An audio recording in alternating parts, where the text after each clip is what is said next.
I was only 28, still bleeding from betrayal that cut deeper than I ever imagined. Love had failed me, trust had left me, and my heart felt like broken glass. I never expected that a man, powerful, wealthy, and older, would see past my scars and choose me above all others. If you believe love can heal even the deepest scars, hit the like button, subscribe, and share your thoughts in the comments. Your support means the world. I was 28 years old, standing at what I thought was the doorway to the life I had always dreamed of.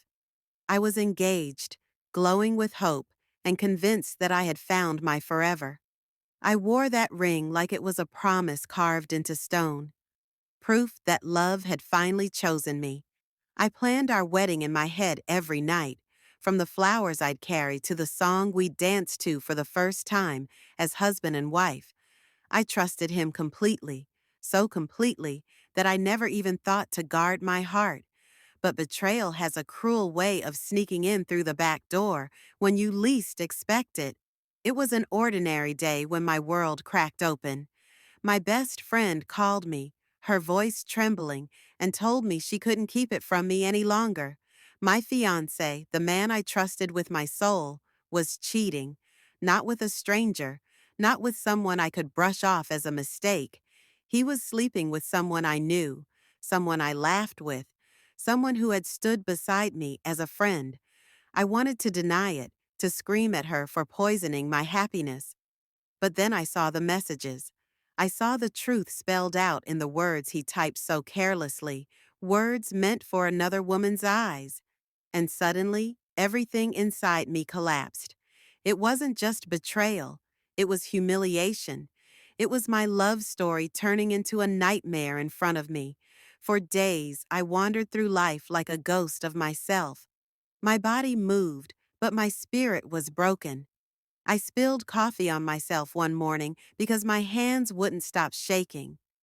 I cried silently on the bus ride home from work, staring out the window, hoping the blur of the city lights could hide my tears from strangers. At night, I lay awake with my chest burning, my mind replaying every moment we'd shared, asking myself how I hadn't seen it coming. The loneliness was crushing. It wasn't just that I had lost a man. It was that I had lost trust in my own judgment. How could I believe in love again when the one person I thought would protect me was the very one who destroyed me? I stopped answering friends' calls, afraid they'd see the cracks I couldn't glue together. I pulled back into myself, drowning in silence, pretending I was fine while inside I was bleeding. It's strange how betrayal makes the world look different. Streets I used to walk with joy suddenly felt heavy beneath my feet. My favorite cafe, where he once held my hand across the table, became a place I couldn't step into without my stomach twisting. Even songs on the radio seemed to mock me, reminding me of what I had lost. I wasn't just heartbroken, I was hollow. People told me time would heal me, that I was young, that I'd find someone else. But when you're in the middle of it, time feels like the enemy. Every minute dragged on like an eternity, and all I could think was that I was 28 and my happily ever after had already slipped through my fingers. I didn't know then that my story wasn't ending. It was only beginning. I couldn't see past the ashes of betrayal to imagine that something stronger, something unexpected, was waiting for me. At that moment, I was just a woman shattered, trying to hold herself together in a world that suddenly felt cruel and unforgiving. After the betrayal, I promised myself I wouldn't let anyone close again. Love had burned me once, and I swore I wouldn't hand over the match a second time. Most days, I kept my head down, moving through life in survival mode. Work, home, sleep, repeat. My smile became something I wore out of habit, not out of joy. I told myself I didn't need anyone, but in the quiet moments, I could feel the ache of loneliness pulling at me. It was on one of those gray afternoons, when I least expected it, that my path crossed with his. I had been invited, more like dragged, by a coworker to a charity gala. The last thing I wanted was to be surrounded by sparkling dresses, fake laughs, and couples who looked like love had never failed them. But she insisted, saying it would be good for me to get out of the house. So I went. I slipped into a simple black dress, hoping to blend into the crowd and disappear before anyone noticed I was even there. The room was filled with people who seemed larger than life: business leaders, celebrities, men in tailored suits who looked like they belonged on magazine covers. I stood near the back, clutching a glass of water, trying to convince myself that I wasn't completely out of place. That's when I noticed him. He wasn't what I expected a billionaire to look like. He wasn't dripping in arrogance or flaunting his wealth. There was something quiet about him, something steady, like he didn't need the room's attention to feel powerful. He was tall, with a presence that made people turn toward him without him even asking for it. And yet, when his eyes swept across the room, they didn't linger on the glamorous women in glittering gowns or the powerful men shaking hands. For a moment, they landed on me, just me. I felt my breath catch. It wasn't attraction at first. It was recognition, the kind you feel when someone looks at you and somehow sees the weight you're carrying, even when you've tried to hide it from the world. I quickly looked away, embarrassed, telling myself I was imagining it. People like him didn't notice women like me, but a few minutes later, as I tried to slip past the crowd toward the exit, I felt a gentle voice behind me. "You look like you'd rather be anywhere but here." I turned, and there he was. Up close, he seemed even more composed, yet there was warmth in his eyes. I forced a smile and admitted, "You're not wrong." He chuckled, not the polished kind of laugh you'd expect from someone of his status, but something real. And in that moment, I forgot I was standing in a room filled with people I thought were better than me. He made it feel like it was just the two of us. We talked briefly, small things at first, like the food, the music, how awkward these events could be. But it wasn't the words that struck me. It was how he listened, really listened, not distracted, not waiting for his turn to speak. He looked at me like what I said mattered. Before I knew it, someone called his name from across the room, reminding me who he was, someone important, someone far above my world. I braced myself for him to walk away, to disappear back into the crowd where he belonged.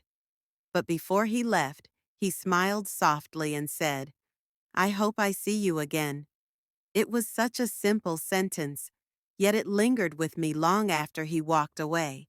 I didn't realize it then, but that was the first crack of light breaking through the darkness I had been trapped in. I hadn't planned on being noticed that night. I certainly hadn't planned on meeting him. But fate doesn't ask for our permission. It just happens. And just like that, a man I barely knew, a billionaire no less, had managed to stir something inside me I thought was gone forever. Hope. After that night at the gala, I told myself it had been nothing, just a moment, a passing conversation I shouldn't give weight to. Billionaires didn't go searching for women like me, and I wasn't about to let myself drift into some foolish fairy tale. But fate, as it often does, had other plans.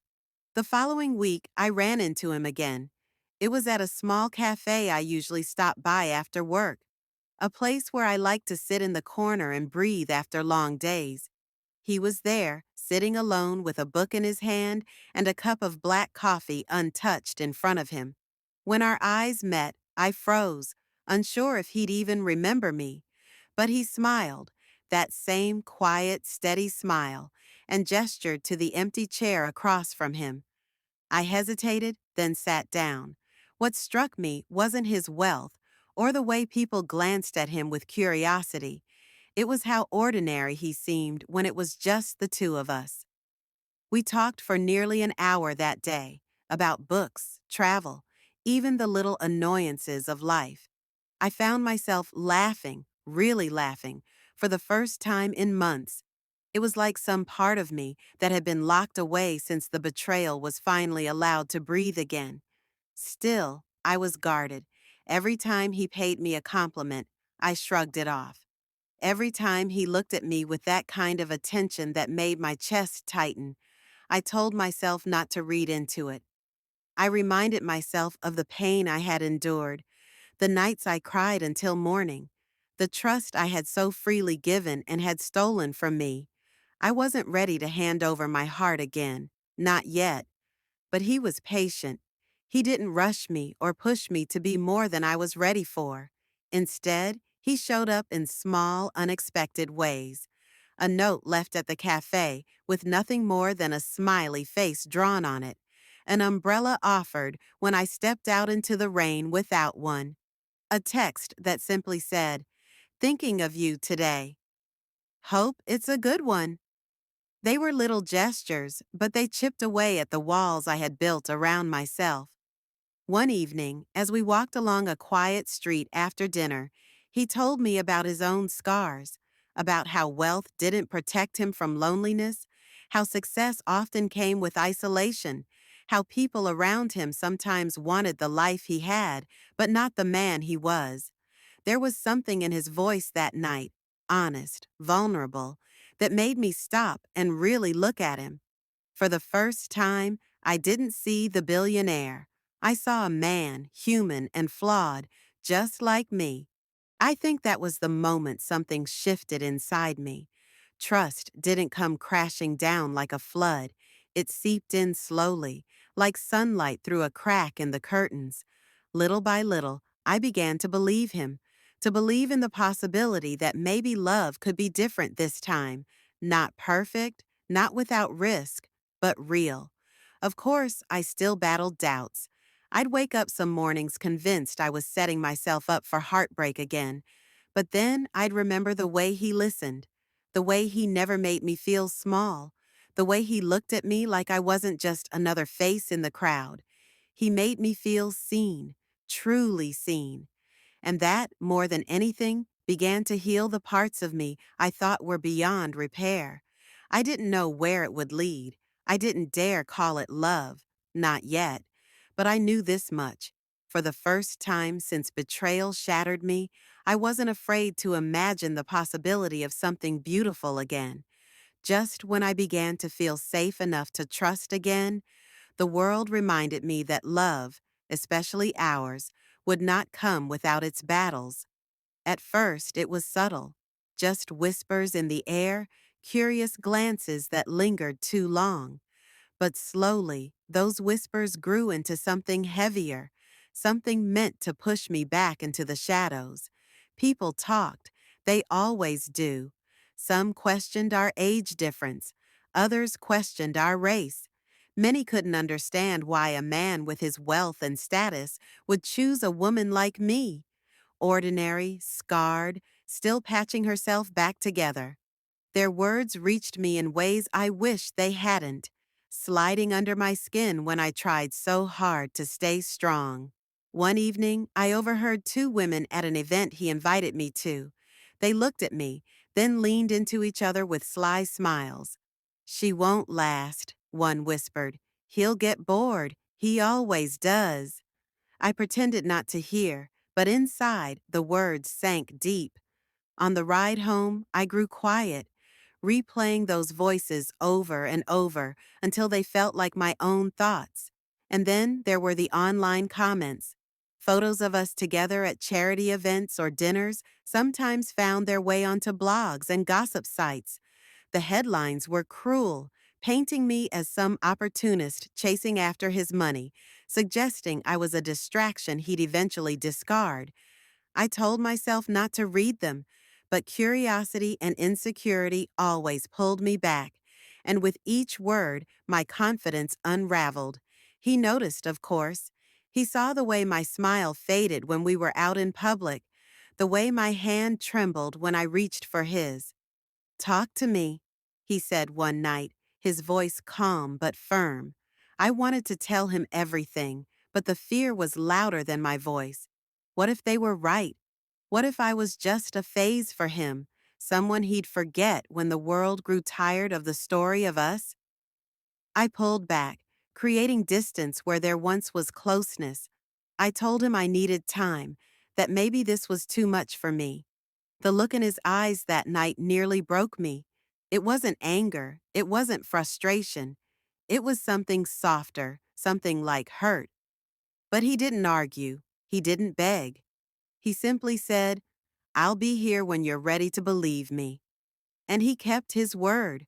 For weeks he showed me, through patience, through actions, through unwavering presence, that he wasn't going anywhere.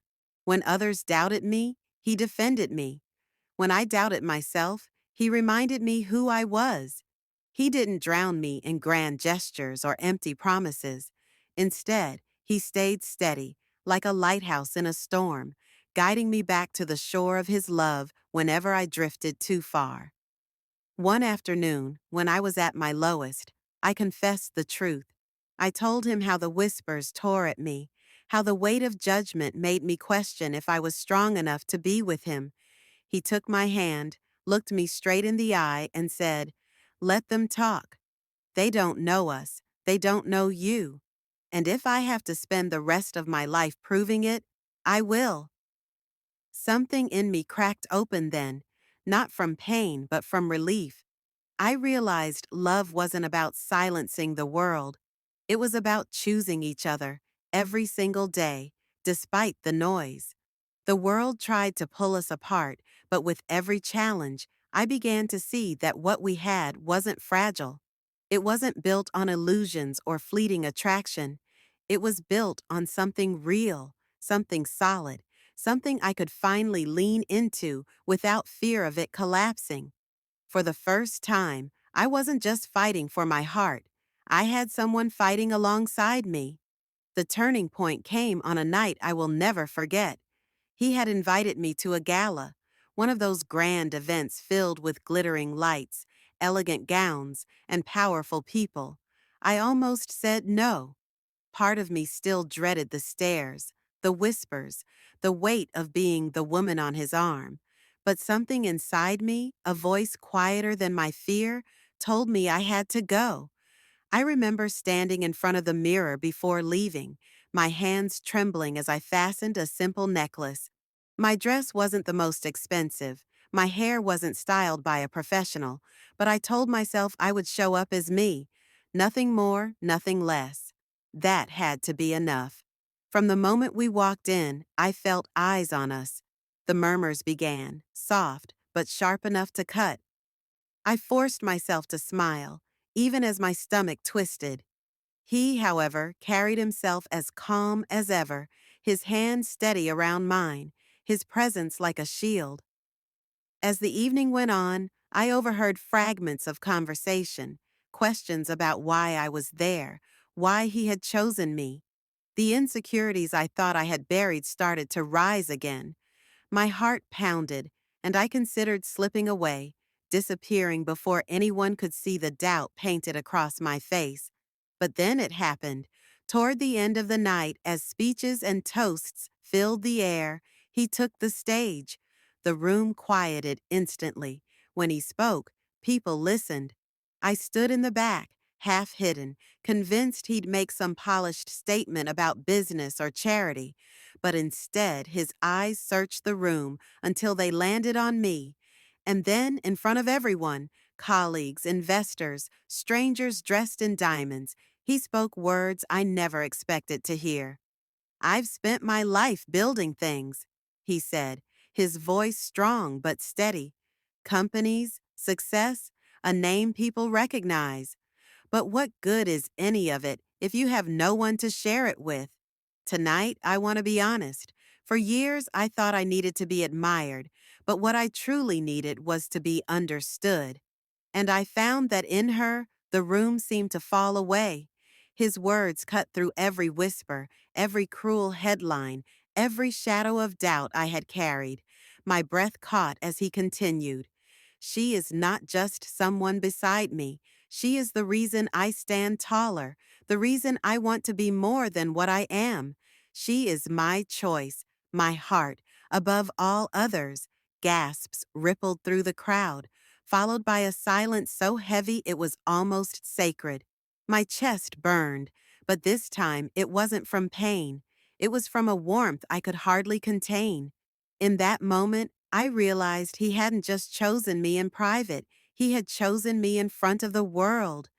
Tears blurred my vision as he stepped down from the stage and made his way back to me.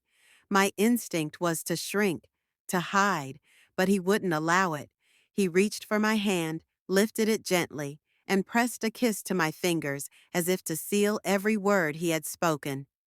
The whispers didn't stop that night. People still stared, but none of it mattered anymore, because for the first time, I wasn't battling my insecurities alone. He had stood up, claimed me, and silenced the noise with truth.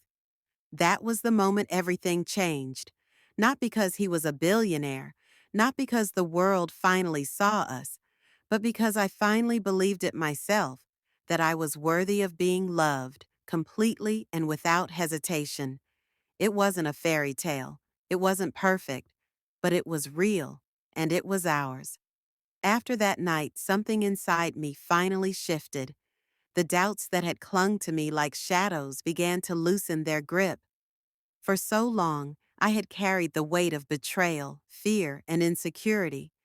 But now, I had proof that love could be different. Not perfect, not without challenges, but steady, patient, and true. Healing didn't happen overnight. There were still moments when memories of my past would sneak in, when I'd wake up at dawn with that old ache in my chest, remembering the nights I cried alone. But this time, I wasn't alone anymore. He was there, sometimes with words, sometimes with silence, always with presence. He didn't try to erase my scars. He helped me see that they didn't make me unworthy. They made me real. We built something new together, piece by piece, day by day. It wasn't just about lavish dinners or glittering events. In fact, the moments that mattered most were the quiet ones. Cooking dinner together in his kitchen, where I burned the garlic bread and he teased me for days. Long walks in the park, where we talked about nothing and everything. Even sitting side by side in silence, his hand resting on mine, felt like a kind of healing I hadn't known I needed. For the first time in years, I felt free to dream again. Not the fragile kind of dreams that depend on someone else's promises, but the kind rooted in trust, built on honesty.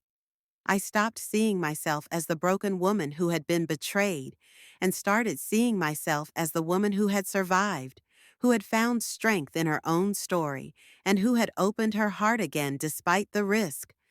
People still talked, of course. The whispers didn't magically disappear, but I learned to let them fade into the background because the only voices that truly mattered were ours. His steady reassurance and my newfound confidence. Together, we created a world where love wasn't about proving ourselves to anyone else. It was about choosing each other again and again, no matter what storms came our way. At 28, I thought betrayal had ended me, but standing beside him now, I realized it had only prepared me for something greater. It had stripped me down, broken me open, and in that brokenness, I found a love stronger than anything I had imagined. He chose me, not because I was flawless, not because the world approved, but because he saw my heart. And I chose him because he saw me when I felt invisible. Together we began a new chapter. Not a fairy tale, but something far better. A life built on truth, trust, and love that refused to let go. And this time, I believed in it. Completely. If this story touched your heart, please subscribe, like, and share. And in the comments, tell me, do you believe love can come after betrayal? I'd love to hear your story.